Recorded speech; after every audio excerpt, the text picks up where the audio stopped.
Good morning, everyone. Today we are going to study the poem The Little Black Boy by William Blake. First of all, we'll know a bit about our poet. William Blake belongs to the pre Romantic period of English literature. He is hailed as a precursor of Romanticism. He was born in 1757 in London. He was a poet.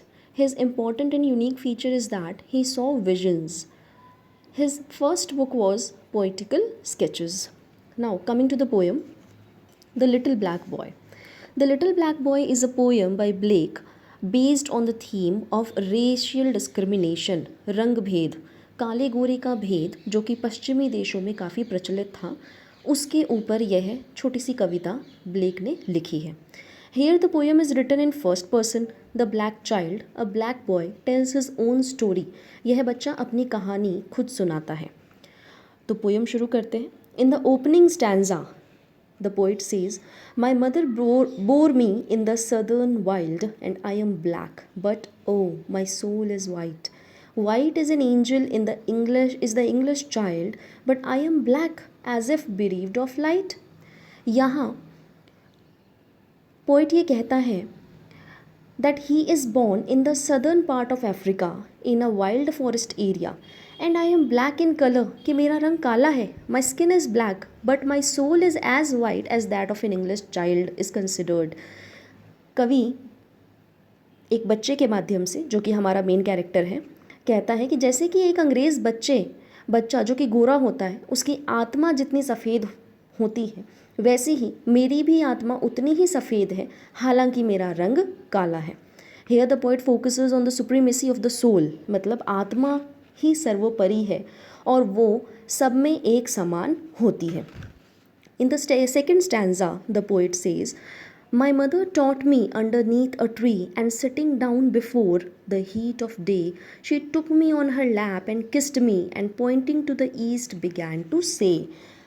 Second stanza, the poet talks about his mother and says that she used to take him in her lap and kiss him and sit beneath a tree and used to teach him things about the world by pointing towards the east.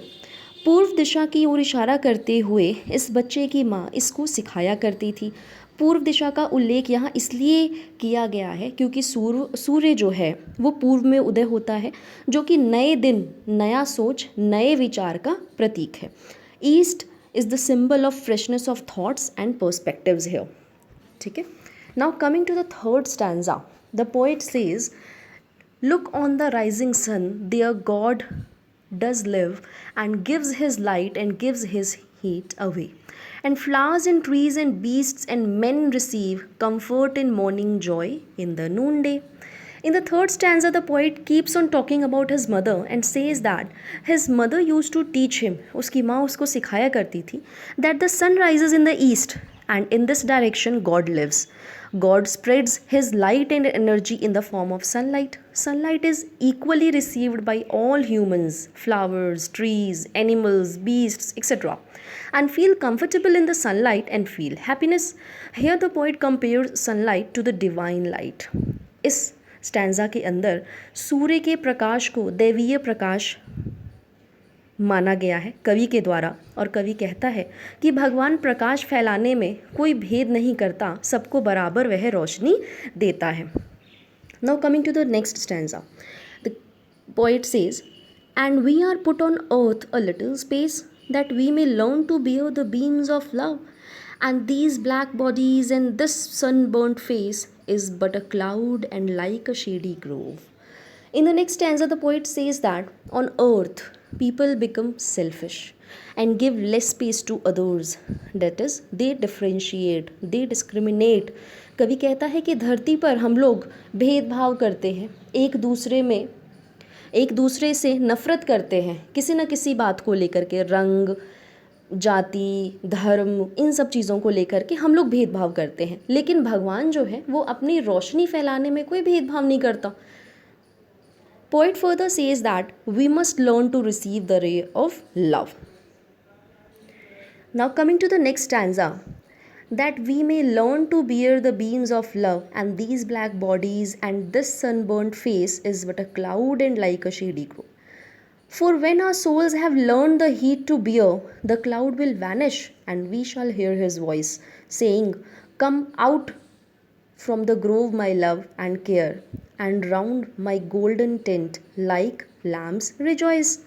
In the next part, poet says that his mother taught him to bear the heat, that is, patiently bear all discrimination, because one day people will realize the oneness of God and they will meet and give each other respect and love, as when lambs feel happy when kept in a golden tent. Here, poet uses simile to explain oneness.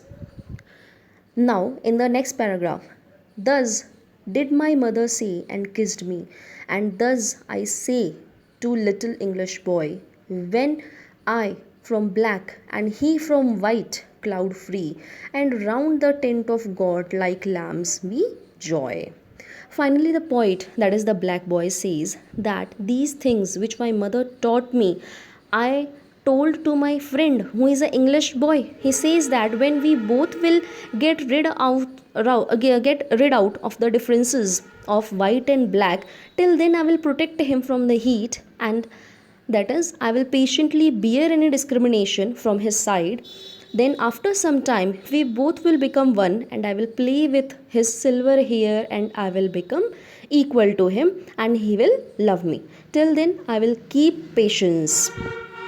Last जो stanza है उसमें poet कहता है, I will shade him from the heat till he can bear to lean in upon joy our father's knee, and then I'll stand and stroke his silver hair and be like him, and he will then love me.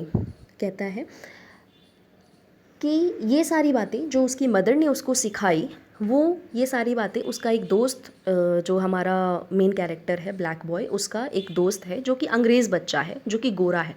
तो ये सारी बातें वो अंग्रेज़ बच्चे को बताता है और उसको कहता है कि भाई हम दोनों जब अपनी अपनी जो हमारे दिमाग में दुविधा है काले गोरे को भेद को लेकर के, उससे हम दूर हो जाएंगे, दोनों हट जाएंगे, हम वो काले बादल जो हैं भेदभाव के वो हम दोनों के दिमाग से हट जाएंगे, तब हम दोनों एक हो जाएंगे। और फिर कवि कहता है कि लेकिन तब तक मुझे तो ये बातें मेरी माँ ने बता दी, बट शायद उसको कोई बताने वाला नहीं है, इसलिए वो थोड़ा भेदभाव करेगा, लेकिन तब तक भी मैं सारी जो चीज़ें हैं वो पेशेंटली रिसीव करूँगा, डिस्क्रिमिनेशन जो भी है रिसीव करूँगा, मैं उसको प्रोटेक्ट करूँगा कि हाँ कोई बात नहीं, जब तक तुम ये चीज़ें नहीं समझते हो मैं तुमको प्रोटेक्ट करता हूँ। लेकिन इसको विश्वास है कि एक ना एक दिन ज़रूर ये भी चीज़ें समझ जाएगा और उस दिन ये दोनों एक हो जाएंगे, और तब ये इसके कवि जो है वो अपने दोस्त के जो सुनहरे सिल्वर बाल हैं उससे खेलेगा और फिर ये दोनों एक हो जाएंगे और बहुत प्रेम से रहेंगे। This is the poem. Thus this beautiful poem is based on the theme of racial discrimination. रंग भेद के थीम के ऊपर ये कविता लिखी गई है, but ends with a ray of hope and faith in the oneness of God. लेकिन ये पोएम कविता जो है ख़त्म होते होते एक उम्मीद की किरण के साथ ख़त्म होती है कि हाँ कभी ना कभी ये चीज़ें ज़रूर ख़त्म होगी और सारा जो वर्ल्ड है, सारी जो दुनिया है वो एक हो जाएगा और चीज़ों को समझेगा कि धर्म, जाति, रंग, इन सब चीज़ों पे भेदभाव नहीं करना चाहिए, क्योंकि भगवान जो है वो इन सब चीज़ों पे भेदभाव नहीं करता है। सारी मानवता जो है वो एक है, भगवान का प्रेम जो है वो सब लोगों के लिए एक है। इस मैसेज के साथ ये जो पोएम है वो ख़त्म होती है। I hope you all have understood this poem, and keep on reading again and again for better perfection. Till then, thank you.